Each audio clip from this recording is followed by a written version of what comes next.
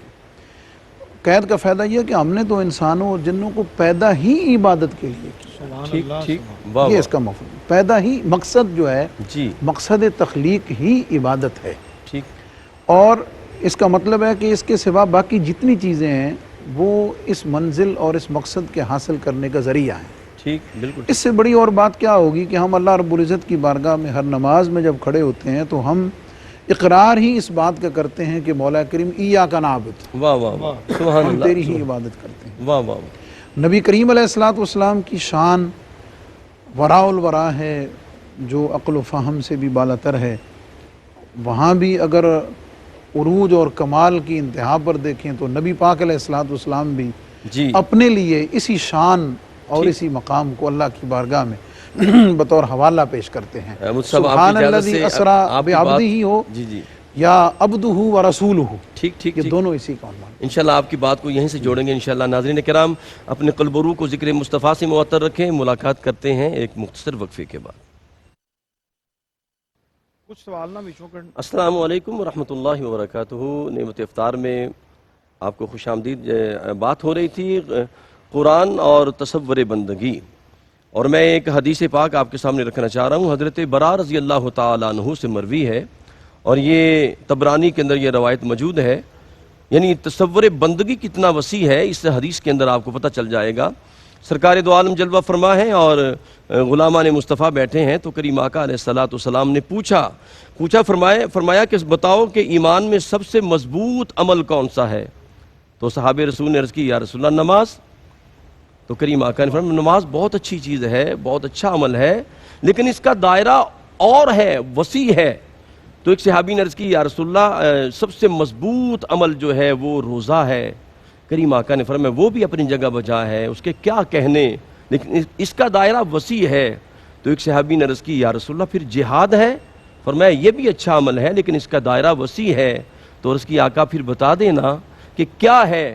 تو کریم آقا نے فرمایا الحب للہ والبغض للہ، فرمایا اللہ کے لیے محبت کرنا اور اللہ کے لیے دشمنی کرنا۔ مفتی صاحب، عبادت کا جو مفہوم ہے بڑا وسیع ہے، جس طرح آپ نے ابتدا میں بیان فرمایا یہ صرف نماز، روزہ، حج، زکوٰۃ تک محدود نہیں ہے، ایک ایک سانس جو ہے عبادت ہے۔ اس پہ کیا فرمائیں گے؟ جی، میں جیسے بریک پر جانے سے پہلے عرض کر رہا تھا کہ ہم اپنے اس بے اعتدالی میں ٹھیک، ہم بنیادی طور پہ مبتلا ہیں کہ اگر اللہ رب العزت کی بارگاہ کی طرف عبادت و ریاضت کا معاملہ ہے تو ادھر غفلت ہے، اور اگر یہاں ہے تو کامیابی کا راستہ کیا ہے؟ کامیابی کا راستہ وہی ہے جیسے قبلہ پیر صاحب نے ارشاد فرمایا، وہ یہ ہے کہ تم بندوں کی خدمت میں رب کی رضا کو تلاش کرو، واہ واہ واہ، سبحان اللہ، بندوں کی خدمت میں رب کی رضا۔ اور صوفیاء اہل اللہ، ان کی ہم اگر اعوال اور آثار کو پڑھیں تو ہمیں تو یہی لگتا ہے، اور وہ سنت رسول کریم علیہ الصلوۃ والسلام سے ہی ہے، کہ دن جو ہے وہ اللہ رب العزت کی مخلوق کی خدمت میں صرف ہو رہا ہے، اور رات جو ہے وہ اللہ رب العزت کی بارگاہ میں، غفلت میں نہیں بلکہ راتیں جو ہیں وہ اللہ رب العزت کی بارگاہ میں سر بسجود ہو کر عبادت میں گزر رہی ہیں۔ سبحان اللہ، یہ جو اس چیز کا حسین امتزاج ہے بندے کی زندگی میں، یہی حق بندگی اور حق معرفت کو ادا کرنے کا صحیح اسلوب اور صحیح طریقہ ہے۔ ٹھیک، اور اس میں اس کے اپنے اہل و عیال بھی اس میں شامل ہیں، اس کے عزیز و اقارب رشتہ دار بھی شامل ہیں، اہل محلہ بھی شامل ہیں، اہل وطن بھی شامل ہیں، اور آج کے جو خصوصی حالات ہیں جبکہ کرونا کی وجہ سے لوگ اپنی جائز ضروریات اور حاجات کے لیے بھی پریشان ہیں، ایسے وقت میں میں سمجھتا ہوں کہ جو ہر سال عمرے پہ جایا کرتے تھے، رمضان شریف مدینہ شریف گزارتے تھے، اللہ تعالیٰ کی توفیق دی ہوئے رزق میں سے، ان کے لیے دعوت ہے کہ وہ جتنا بجٹ ان کا عمرے کے لیے تھا، واہ واہ، جو انہوں نے رکھا ہوا تھا، جی، اس رمضان میں ذرا وہی بجٹ نکالیں، کسی اور کام میں نہ لگائیں، اور اللہ کی مخلوق کی خدمت کے لیے ڈھونڈ کے ان کی عزت نفس کی حفاظت کرتے ہوئے ان کے گھر میں پہنچائیں۔ میں بڑے ادب کے ساتھ دعویٰ تو نہیں کیا جا سکتا، لیکن پورے یقین کے ساتھ کہہ سکتا ہوں کہ جو حج جو عمرے کا ثواب انہیں عطا ہوتا تھا، یقیناً آج کے حالات میں اگر مخلوق کی خدمت میں یہ صرف کر دیں تو میں کہہ سکتا ہوں کہ مدینے والے آقا زیادہ خوش ہوں گے۔ سبحان اللہ، سبحان اللہ، ماشاء اللہ۔ خواجہ صاحب اس بات کو میں اس کے ساتھ ذرا تھوڑا کنٹینیو کرنا چاہوں گا. مفتی صاحب نے بڑی اہم بات کی ہے کہ موجودہ حالات کے تناظر میں ہمیں یہ جو اپنا بجٹ ہے وہ مخلوق خدا کی خدمت کے لیے اس کو صرف کرنا چاہیے. اب اس میں ایک مسئلہ بہت زیادہ شدت کے ساتھ پیش آتا ہے کہ اس میں حقدار تک کیسے پہنچا جائے. کچھ لوگ تو ایسے ہیں کہ جو آپ باہر نکلیں تو بہت سارے لوگ جو ہیں وہ آپ کو سمجھتے ہیں کہ ان کی کوشش کرتے ہیں کہ ان کی مدد کی جائے یا جس طرح. کیا ایسا کرنے سے ہی حقدار تک اس کا حق پہنچ جاتا ہے یا کچھ ہمارے ذمے ہے کہ ہم ان حقداروں کو تلاش کریں اپنے ارد گرد کے ماحول میں, اپنے اعزا و اقارب میں, اپنے احباب میں اور اپنے ارد گرد جو ماحول ہے ہمارا اس میں خود تلاش کر کے جو لوگ سامنے نہیں آ سکتے اس طرح سے اس حق کو لینے کے لیے ان تک پہنچنا میں سمجھتا ہوں زیادہ اہم ہے. وہ کس طرح کیا جائے؟ جی جناب, بالکل بجا فرمایا آپ نے. بہت سارے لوگ خاص طور پہ موجودہ جو صورتحال ہے اس پہ بڑے بڑے لوگ بڑے جو بہت آر محسوس کرتے ہیں, سفید پوشی کا بھرم اپنا ظاہر قائم رکھنا چاہتے ہیں, سفید پوشی کا بھرم رکھتے ہیں, ان تک پہنچانے کی کوشش بھرپور انداز میں کی جانی چاہیے. ٹھیک, یہ بہت ضروری بات ہے جو آپ نے جس کی طرف اشارہ فرمایا ہے. لیکن ایک بات یہ بھی ہے کہ یہ بھی پڑھنے میں آیا ہے کہ جو مستحق ہے اس کو بھی دو, جو نہیں ہے اس اگر وہ مانگتا ہے تو اس کو بھی دو. ٹھیک, اس لیے کہ وہ جب دینے والا دے گا نا تو وہ بھی دے گا جس کے تم مستحق ہو, وہ بھی دے گا جس کے تم مستحق نہیں. ٹھیک, وہ دینے والا بھی پھر اسی طرح سے دے گا. تو یہ خدمت خلق بہت زیادہ ضروری چیز ہے. صوفیاء کرام کو آپ دیکھیں کہ انہوں نے یہی فریضہ سر انجام دیا ہے.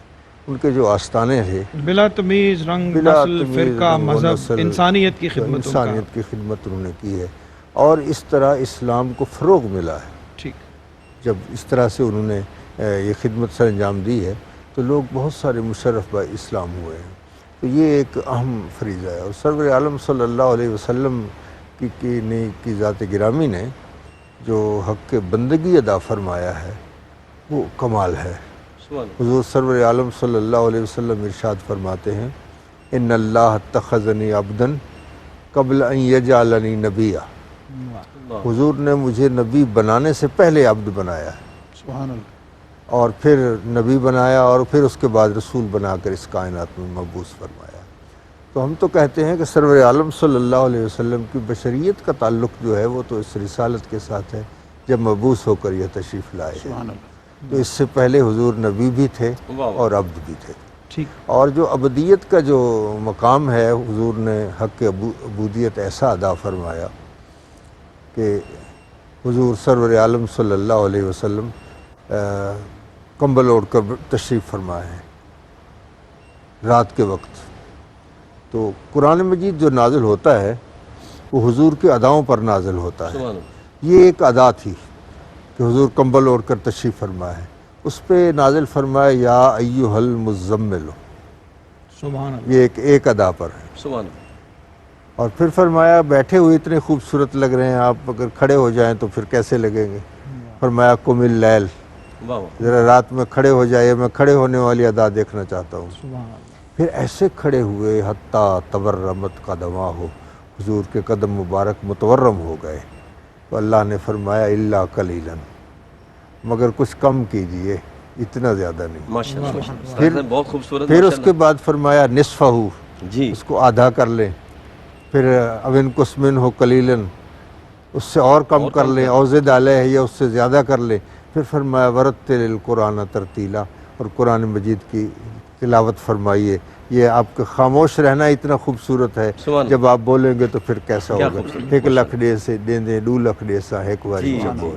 یہ حقوق حق عبودیت سرور عالم صلی اللہ علیہ وسلم نے ادا فرمایا. ناظرین کرام, حضور قبلہ خواجہ صاحب کی بہت خوبصورت گفتگو, اور دیکھیں میرے آقا کی بندگی, اور اتنا اللہ کی بارگاہ میں پاؤں متورم ہو جاتے, اور ام المومن سیدہ عائشہ صدیقہ عرض کرتی یا رسول اللہ آپ اتنا کیوں اللہ کی بارگاہ میں آپ کے پاؤں سوج جاتے ہیں. تو آپ فرمایا کرتے تھے افلا اکون عبدا شکورا, کیا میں اللہ کا شکر گزار بندہ نہ بنوں. اور یہاں نعت کی جانب بڑھنا ہے, اور ایک بڑی خوبصورت بات, بڑی ہی خوبصورت بات خاندان رسالت سے پیش کر رہا ہوں کہ بندگی کا مفہوم کتنا وسیع ہے. اللہ کے بندوں سے پیار دیکھیں, منظر دیکھیں کتنا پیارا ہے. ترجمان القرآن حضرت عبداللہ بن عباس رضی اللہ تعالیٰ عنہ مسجد نبوی میں اعتکاف بیٹھے ہوئے ہیں, اور ایک مقروض آ جاتا ہے اور آ کے عرض کرتا ہے جی میں نے قرضہ دینا ہے, اور جس کا قرضہ دینا ہے وہ بہت تنگ کر رہا ہے اور آپ کے جاننے والا ہے, آپ کچھ کرم کریں. تو آپ نے کہا چلو میں اسے کہہ دیتا ہوں, میں تیری سفارش کر دیتا ہوں. تو آپ نے اعتکاف توڑ دیا, اعتکاف توڑ کے اس کے ساتھ چلے گئے اور اس کے ساتھ اس کا سارا معاملہ طے کیا. تو اس نے عرض کی جی آپ نے اعتکاف توڑ دیا. فرمایا میں نے کریم آقا سے سنا تھا کہ اگر کسی بندے کی آپ مدد کریں اور اس کے لیے چل پڑیں تو فرمایا 10,000 اعتکاف کا ثواب رب عطا فرماتا ہے. سرور بھائی ہماری خوشبختی آپ ہمارے ساتھ ہوتے ہیں, اور رب کائنات نے آپ کو ذکر مصطفیٰ کے لیے چنا ہوا ہے. سرکار کے ذکر سے ہمارے قلوب کو معطر فرمائیں. بسم اللہ.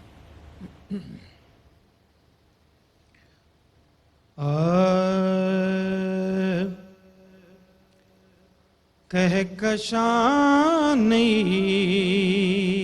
یرو مہتاب ستارے سارے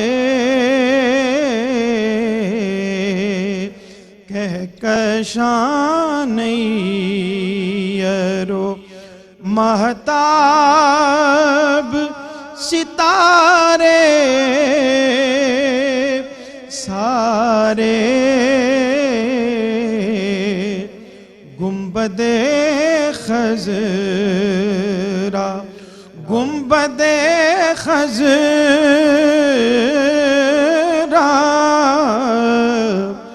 گنبد خضرا تیرے حسن پہ وارے سارے گنبد خضرا. مڑ کے دیکھا ہی نہیں میں نے زمانے کی طرح, مڑ کے دیکھا ہی نہیں میں نے زمانے کی طرف, کیونکہ ان کی رحمت نے میرے کام سوارے سارے,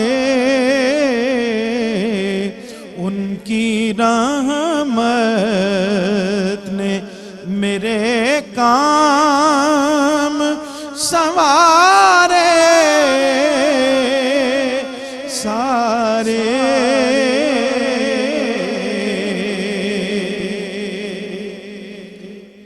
یا نبی کہنے کا مفہوم کھلے گا اس دن,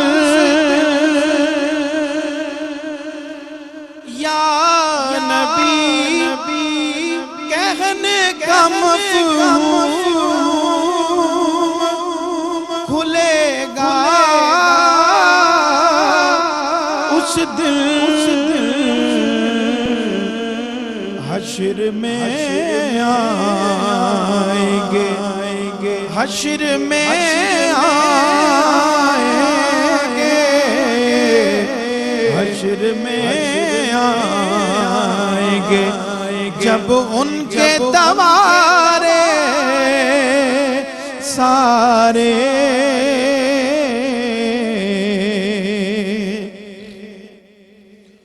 اور نعت کے حرف جو لکھے تو لگا یوں سرور,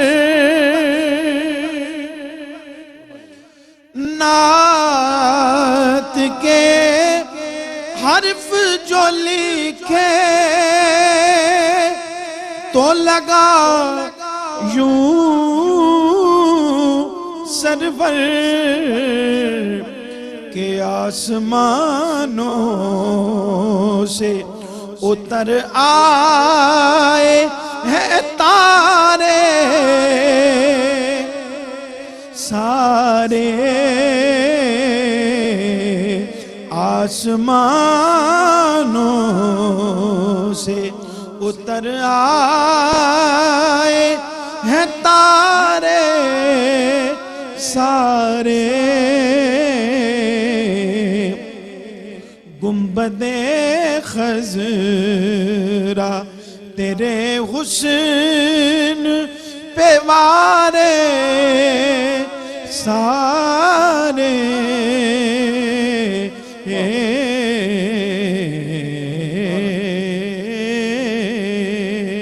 ماشاءاللہ ماشاءاللہ سرور بھائی بہت شکریہ، اللہ آپ کو جزا دے۔ ناظرین کرام اپنے قلب و روح کو ذکر مصطفیٰ سے معطر رکھیں، ملاقات کرتے ہیں ایک مختصر وقفے کے بعد۔ السلام علیکم ورحمۃ اللہ وبرکاتہ۔ نعمت افطار میں پھر آپ کو خوش آمدید کہتے ہیں اور تصور بندگی پہ ہم بات کر رہے ہیں۔ ہمارے ساتھ قبلہ مفتی صاحب بھی جلوہ فرما ہیں، قبلہ خواجہ صاحب کی خوبصورت گفتگو ہم سن رہے ہیں۔ مفتی صاحب کی جانب بڑھنا ہے۔ مفتی صاحب ہم دیکھتے ہیں کہ ایک بندہ نماز بھی پڑھ رہا ہے، روزہ بھی رکھ رہا ہے، حج بھی کر رہا ہے، زکوٰۃ بھی دے رہا ہے، لیکن اس کے اندر جو برائیاں ہیں وہ موجود ہیں۔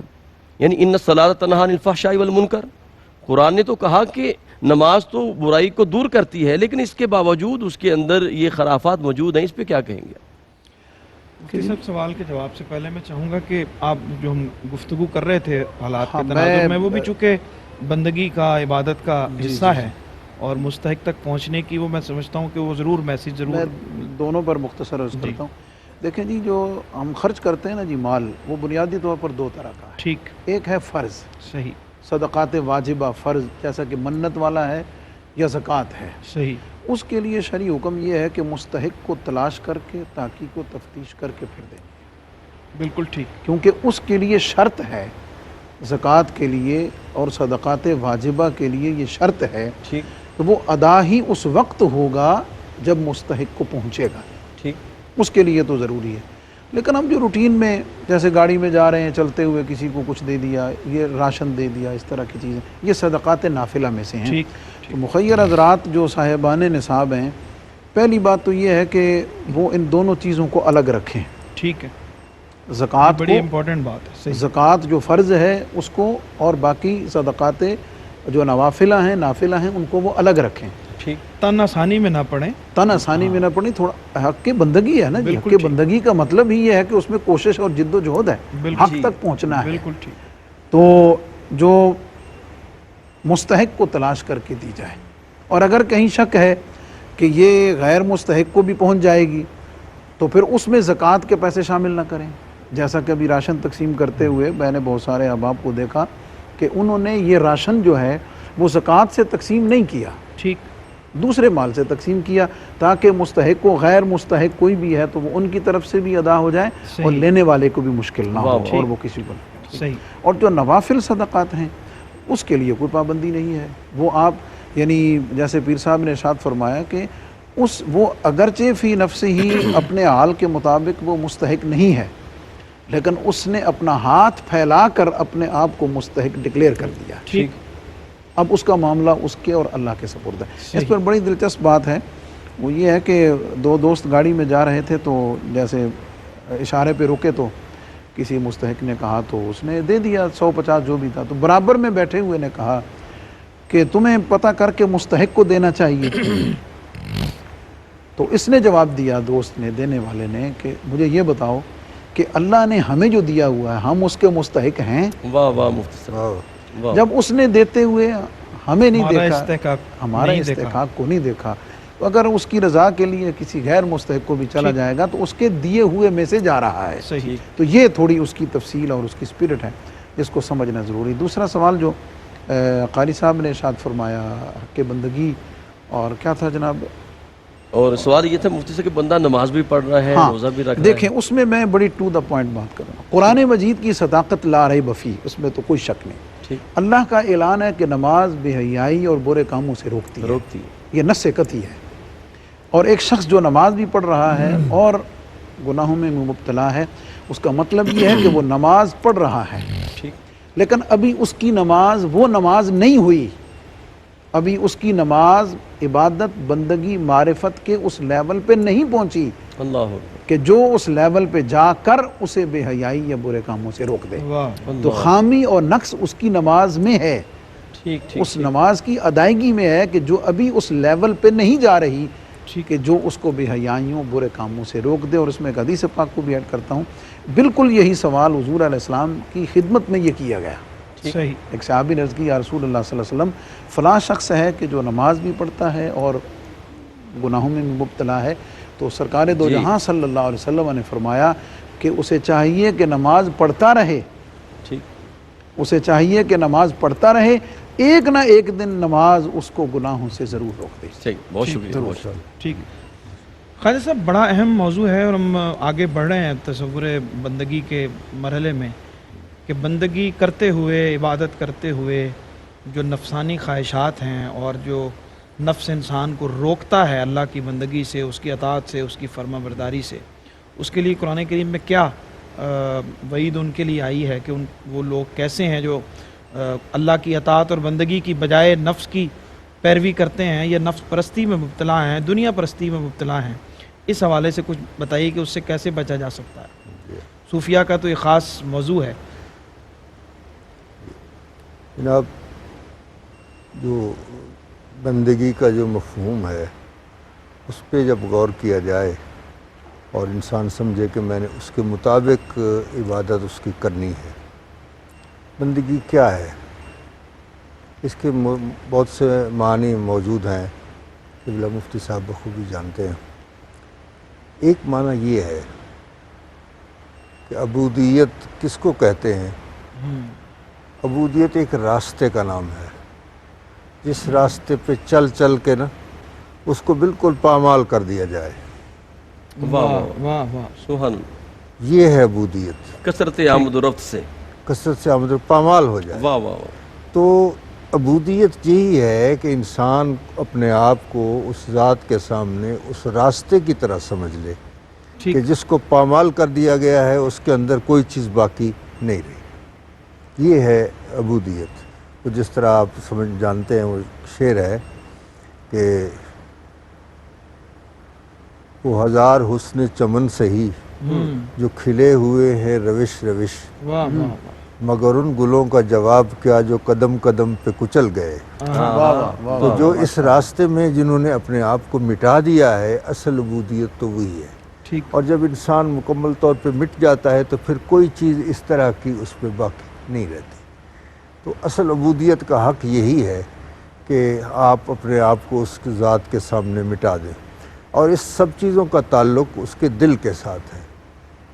حضور سرور عالم صلی اللہ علیہ وسلم نے فرمایا کہ دل جو ہے یہ ایک حوض کی طرح ہے. اس کے اندر جس طرح کا پانی ہوگا، آپ جو ٹوٹی بھی اس کی کھولیں گے اس میں سے اسی طرح کا پانی آئے گا. تو اذا صلحت الجسد کلہ، جب وہ جسم وہ صحیح ہو جائے تو سارا جسم صحیح ہوتا ہے. اذا فسدت الجسد کلہ، جب وہ اس میں فساد پیدا ہو جائے تو سارے جسم میں فساد پیدا ہو جاتا ہے. تو اصل بات یہ ہے کہ دل کی صفائی ہونی چاہیے. اللہ تعالیٰ اس کی صفائی کی توفیق عطا فرمائے. حضرت بیدم وارسی علیہ رحمت فرماتے ہیں کہ جن آنکھوں نے خدا کو دل میں بے پردہ نہ دیکھا ہو، وہ دیکھیں شمع کا فانوس میں روپوش ہو جانا. کیا بات. کہ شمع جو ہے ایک فانوس میں روپوش ہوتی ہے، اب اس کے شیشے پہ دار و مدار ہے. اب شیشہ صاف ہے تو پھر تو روشنی چھن کر آئے گی، اور اگر شیشہ صاف نہیں ہے تو پھر روشنی چھن کر نہیں آئے گی. اور یہ جو چیز حاصل ہوتی ہے شیشے کی صفائی، یہ اولیاء کرام ہی کرتے ہیں. حضرت خواجہ غلام فرید علیہ رحمت فرماتے ہیں کشف حقائق محض محالے جیتے مرشد نظر نہ بھالے. یہ نظر کے ساتھ ہوتے ہیں، صفائی ہوتی ہے تو پھر انسان کی جو بری عادات ہوتی ہیں وہ ساری کی ساری ختم ہو جاتی ہیں. اولیاء کرام کی صحبت کا جو نتیجہ ہے وہ یہی ہوتا ہے کہ ان کی صحبت میں ان کے صحبت میں بیٹھنے والے آدمی بے نظیر ہوتے ہیں، جی تو وہ صحبت میں بیٹھ کر اپنی جو بری عادات ہیں یہ ساری ختم کرتے ہیں۔ بہت شکریہ، بہت شکریہ۔ یقیناً ناظرین کرام، اس میں کوئی شک نہیں ہے کہ وہ کہتے ہیں نا صحبت سالے ترا سالے کنن، صحبت تالے ترا تالے کنن، اور نعت کی جانب میں نے بڑھنا ہے کہ نعت سرکار سے جذبوں کو جلا ملتی ہے، نام ایسا ہے کہ ہر ایک بلا ٹلتی ہے۔ جی سرور بھائی بسم اللہ۔ پچھلے دنوں میں نے مظفر وارسی صاحب کا ایک کلام پڑھا ماشاءاللہ۔ تھا اور حالات کے تناظر میں اس کو بہت سنا گیا، تو ٹھیک۔ آج یکم رمضان المبارک ہے، اسی کے چند اشعار۔ جا زندگی مدینے سے جھونکے ہوا کے لاب،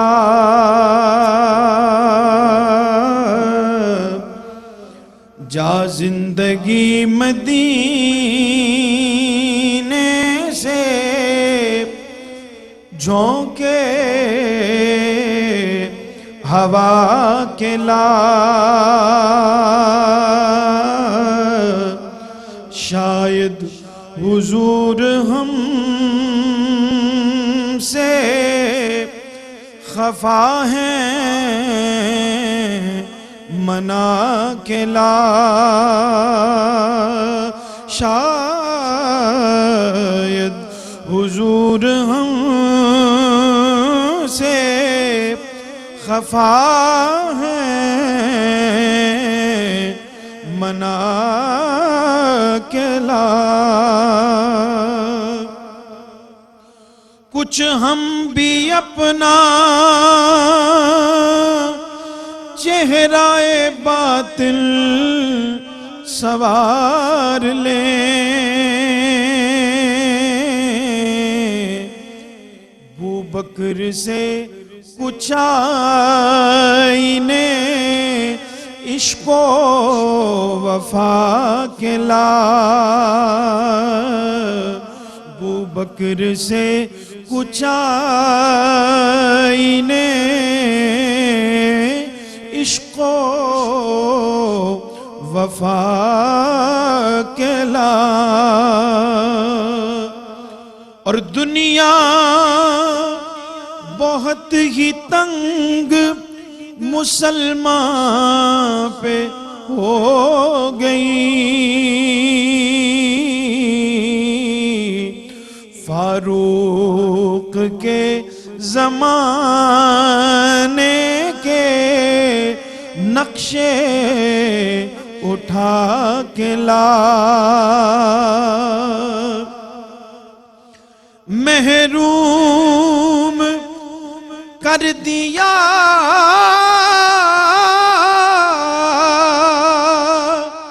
ہمیں جس سے نگاہ نے، عثمان سے وہ زاویے شرم و حیا کے لا، اور مغرب میں مارا نہ پھر اے گدائے علم، مغرب میں مارا نہ پھر اے گدائے علم، دروازہ علی سے دروازہ علی سے یہ خیرات جا کے لا، جا زندگی مدینے سے جھونکے ہوا کے لا۔ واہ واہ واہ، ماشاءاللہ ماشاءاللہ سرور بھائی، اللہ آپ کو جزا دے۔ ناظرین کرام، دلوں کو ذکر مصطفیٰ سے معطر رکھیں، انشاءاللہ ملاقات کرتے ہیں ایک مختصر وقفے کے بعد۔ السلام علیکم ورحمۃ اللہ وبرکاتہ. ناظرین کرام، نعمت افطار میں پھر آپ کو خوش آمدید کہتے ہیں، اور ہمارے ساتھ جلوہ فرما ہیں قبلہ مفتی صاحب اور قبلہ پیر صاحب. مفتی صاحب، آپ کی بارگاہ میں حاضر ہو رہا ہوں جی سوال کے لے کر، اور سوال یہ ہے کہ حدیث رسول ہے یاتی زمان یصلون ولا یصلون، کہ لوگوں پر ایک ایسا زمانہ آنے والا ہے کہ جامع مسجد میں نماز پڑھیں گے، نماز کسی کی نہیں ہوگی. وہ اسلاف کی نمازیں ہیں، جس طرح اذان ہوتی تھی تو حضرت علی کرم اللہ وجہ الکریم کا چہرہ متغیر ہو جاتا، تو لوگ کہتے جی کیا ہوا، تو آپ فرمایا کرتے تھے احکم الحاکمین کی بارگاہ میں پیشی کا وقت ہے. تو کیا کہیں گے اس پہ؟ کہ جس طرح انسان کی پوری زندگی اور اس کا جو لب لباب اور خلاصہ بندگی اور معرفت ہے، اسی طرح اس بندگی اور معرفت کا جو لب لباب خلاصہ اور روح ہے وہ خشوع و خضوع ہے. ٹھیک ہے، ٹھیک. کہ اس بندگی کا جو لطف ہے، اس کا جو سرور ہے، اور جو قلبی اطمینان ہے، اور وہ یہ کہ انسان اللہ کے سامنے کھڑا ہوا حقیقتاً اپنے آپ کو اللہ کی بارگاہ میں موجود پائے، واہ واہ. یا مسجد سے خارج وہ کسی بھی اپنے ایکٹ میں، کسی بھی اپنے عمل میں، کسی بھی کام میں اللہ رب العزت کی محبت، اس کی معرفت، اس کی بندگی، اس کی اطاعت کے جذبوں سے سرشار ہو کر اپنی زندگی کا ہر عمل اور اپنی زندگی کا ہر قدم اٹھا رہا ہو. ٹھیک. اس کی روح جو اصل ہے وہ خشوع و خضوع ہے.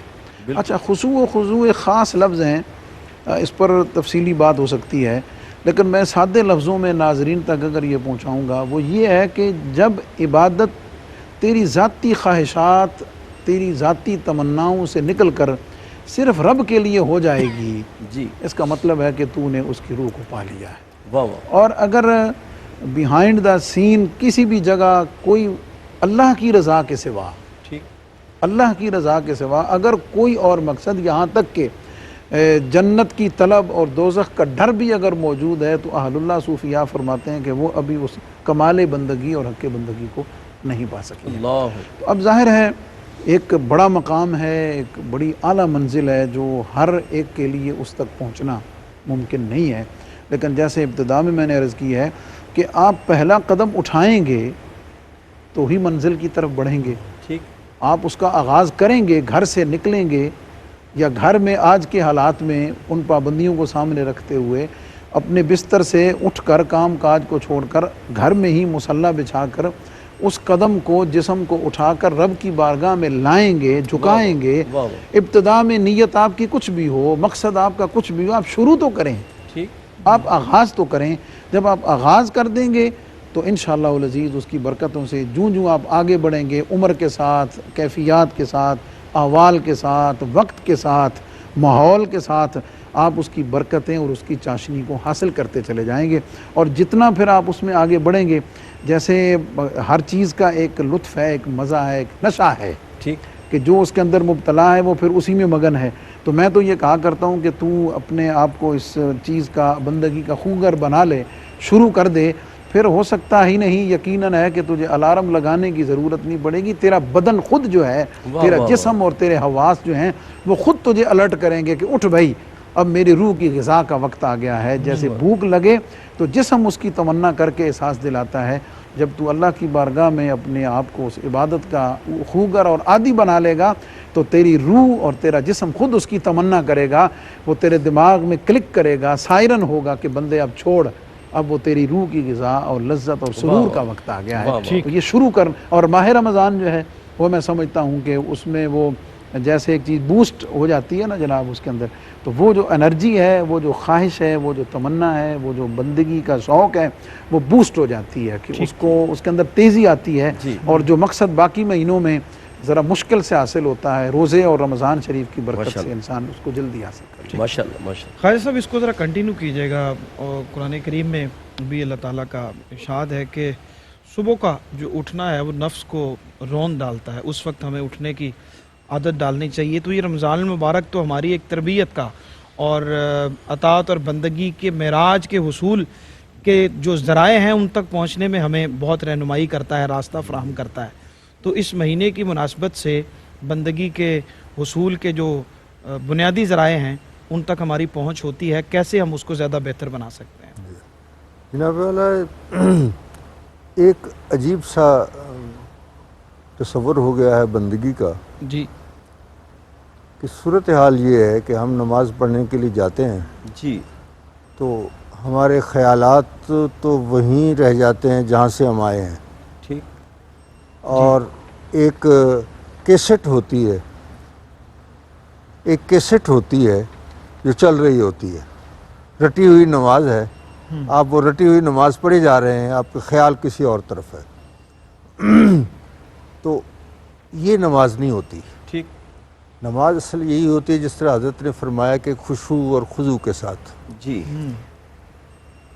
حضور مولا کائنات کرم اللہ تعالی وجہ الکریم کو جب وہ تیر پیوست ہوتا ہے ہاں پنڈلی واہ میں واہ تو اس کو نکالنے میں تکلیف ہوتی ہے، تو آپ نے فرمایا میں جب نماز پڑھنے لگوں تو اس وقت نکال لینا۔ تو اللہ نماز میں اتنی محویت ہوتی تھی کہ وہ واہ تیر نکال لیا گیا تو آپ کو اس کا احساس تک نہیں ہوا۔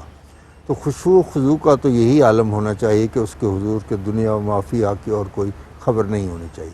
اس کے علاوہ ایک اور جس طرح حضرت نے بھی اس کی طرف اشارہ فرمایا ہے کہ ہم نے نماز کا مقصد بہشت کا حصول کر لیا ہے، دوزخ سے بچاؤ کے لیے کر لیا ہے، اور جس طرح پہلے بھی میں نے ایک بات عرض کی ہے، واقعہ جو حضرت بیان کیا ہے، اس کا مقصد یہ ہے کہ ہم نے جو کسی معاوضے کے لیے جو نماز پڑھتے ہیں تو سوداگری نہیں، یہ عبادت خدا کی ہے، خدا کی وہ بے خبر جزا کی تمنا بھی چھوڑ دے، رابعہ اب اس بصری پہ کا بھی چھوڑ دی قول ہے جائے۔ نا کہ جی رابعہ بصری کا ہاں، بھی حضرت قول ہے رابعہ اس بصری حوالے نے جس طرح عرض کیا کہ یا اللہ اگر میں تیری عبادت سے۔ واہ واہ جنت کے شوق میں کرتی ہوں تو تو مجھے جنت سے محروم کر دے، واہ واہ اور اگر دوزخ کے خوف سے کرتی ہوں تو مجھے دوزخ میں ڈال دے، اور اگر تیری محبت میں کرتی ہوں تو تو میرا ہو جا، واہ اس واہ شرط پہ کھیلوں گی پیا پیار کی بازی، جیتوں تو تجھے پاؤں ہاروں تو پیا تیری۔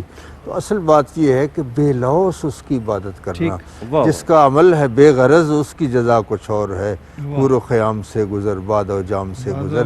صوفیہ کرام کی نماز جو ہے وہ بے غرض نماز ہوتی ہے، تو اس کی بارگاہ میں اس کی شرف قبولیت بھی اس کو حاصل ہے۔ ٹھیک سبحان اللہ سبحان اللہ۔ ناظرین محترم، قبلہ خواجہ صاحب مفتی صاحب کی گفتگو کا حاصل یہی ہے کہ بندگی ایسے کی جائے کہ گویا بندہ اپنے رب کو دیکھ رہا ہے۔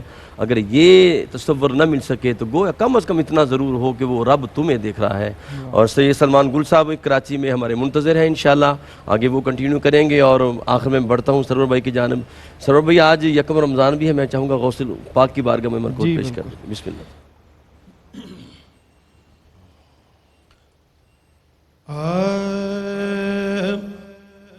یہ نسبت تاج سلطانی یا غوث العظم جیلانی یا غوث العظم جیلانی، یہ نسبت تاج سلطانی یا غوث العظم جیلانی حاصل ہے آپ کی دربانی، حاصل ہے آپ کی دربانی یا غوث العظم جیلانی یا غوث العظم جیلانی۔ نبیوں میں جیسے سب سے جدا ہے شان مدینے والے کی، نبیوں میں جیسے سب سے جدا ہے شان مدینے والے کی، ولیوں میں آپ ہیں لاسانی یا غوث العظم جیلانی، ولیوں میں